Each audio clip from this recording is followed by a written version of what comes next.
Hello everyone, আমি সায়ন্তনী আর তোমরা দেখছো বংমম হবিস। আজকে আমি আইসক্রিম স্টিকের মধ্যে মা কালীর মুখকে এঁকে নেব ছোট করেই, যেহেতু স্টিকগুলো খুব ছোট। আর আমি এটা প্রথম চেষ্টা করছি, তো তোমরা পুরো ভিডিওটা দেখো যে আমি কিভাবে করছি। আর যদি ভালো লেগে থাকে তাহলে প্লিজ একটা লাইক করো আর সাবস্ক্রাইব করে দিও আমার চ্যানেলটাকে এরকম বিভিন্ন রকমের ভিডিও দেখার জন্য। আর প্রথমেই আমি এখানে আইসক্রিম স্টিকগুলোকে মাস্কিং টেপের সাহায্যে একটার পর একটা ভালো করে সাজিয়ে প্রথমে আটকে নিয়েছি, না হলে যখন ছবিটা আঁকবো তখন সরে সরে যাবে, ওই জন্য।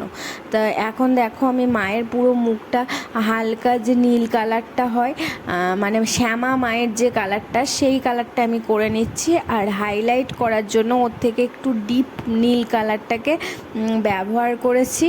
আর প্রথমে এই গাল, তারপরে কপাল, তারপরে নাকের পাশগুলোকে ভালো করে হাইলাইট করে নিয়েছি।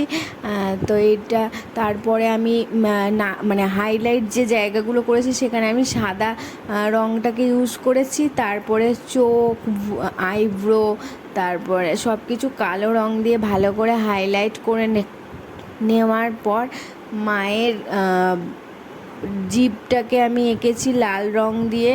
তারপরে এখানে ভালো করে মানে এখানে আঁকতে আমার অনেকই অসুবিধা হচ্ছিল, যেহেতু এটা পুরোটাই আইসক্রিম স্টিকের ওপর, সেজন্য আমি প্রথমে পেন্সিলের সাহায্যে মায়ের মুখটাকে আমি এঁকে নিয়েছিলাম যাতে আমার সুবিধে হয় বলে। তো তারপরে আমি এখানে বিভিন্ন কালারগুলো ইউজ করেছি তুলির সাহায্যে। দেখো এখানে মায়ের মুখটা পুরোপুরিভাবে কমপ্লিট হয়ে গেছে। পাশাপাশি মানে স্টিকগুলোকে সাজিয়ে সাজিয়ে দেখো কি সুন্দরভাবে মায়ের মুখটা দেখাচ্ছে, কি সুন্দর হয়েছে। মানে আমার তো খুবই ভালো লেগেছে, তো তোমাদের কেমন লেগেছে ওটা জানিও আর কমেন্ট করো।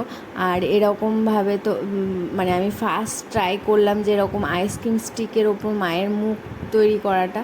তো প্লিজ তোমরা একটা সাবস্ক্রাইব করে দিও আর লাইক করতে ভুলো না যদি ভালো লেগে থাকে। তা আর কি আমি এরকম ভিডিও নিয়ে আসতে পারি বা কীরকম, সেটা তোমরা কমেন্ট করে বলতে পারো। আজকে এখানেই শেষ করছি, টাটা।